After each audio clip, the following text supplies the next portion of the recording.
मिरजेत धारदार हत्याराने निखिल कलगुडगीचा खून, डोक्यावर पाठीवर 5 प्राणघातक वार, 3 महिन्यांपूर्वी गोळीबार प्रकरणी वादातून खून। सांगली जिल्ह्यामध्ये खुनाचं सत्र सुरूच असून मिरजेत रात्री गणेश तलाव येथे 7 ते 8 जणांनी एकावर धारदार हत्याराने हल्ला करून खून केल्याची घटना घडली आहे। निखिल विलास कलगुडगी वय 26 असं खून झालेल्या तरुणाचं नाव आहे।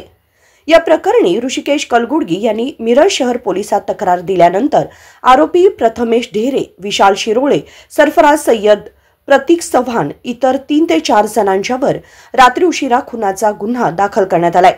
रात्री गणेश तलाव ते तानाजी चौकडे जाणाऱ्या रस्त्यावर ही घटना घडली आहे। 3 महिन्यांपूर्वी ऋषिकेश याचा भाऊ रोहन याच्यावर हल्ला करून त्याला ठार मारण्याचा प्रयत्न केला होता। मयत निखिल कलगुडगी याने फिर्यादीला मदत केल्याचा राग मनात धरून आरोपींनी अचानक येऊन धारदार हत्यारांनी वार करून निखिल कलगुडगी याला गंभीर जखमी करून त्याचा खून केला। यावेळी निखिल कलगुडगी याच्या डोक्यावर आणि पाठीवर एकूण 4 ते 5 वार झालेत। जखमी निखिलला मिरज शासकीय रुग्णालयात उपचारासाठी दाखल करण्यात आलं होतं, पण यावेळी त्याचा मृत्यू झाला। मिरज शहर पोलिसांना या घटनेची माहिती मिळताच घटनास्थळी पोलीस फौजफाटा दाखल झाला होता। आरोपी हे हल्ला करून घटनास्थळावरून फरार झालेत। या प्रकरणी एका आरोपीला रात्री उशिरा पोलिसांनी ताब्यात घेतल्याची माहिती मिळतेय।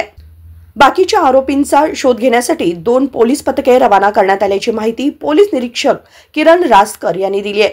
रात्री खुनाची घटना वाऱ्यासारखी पसरल्यानं शहरात मोठी खळबळ उडाली। Bureau report, SBN Marathi, Miraj.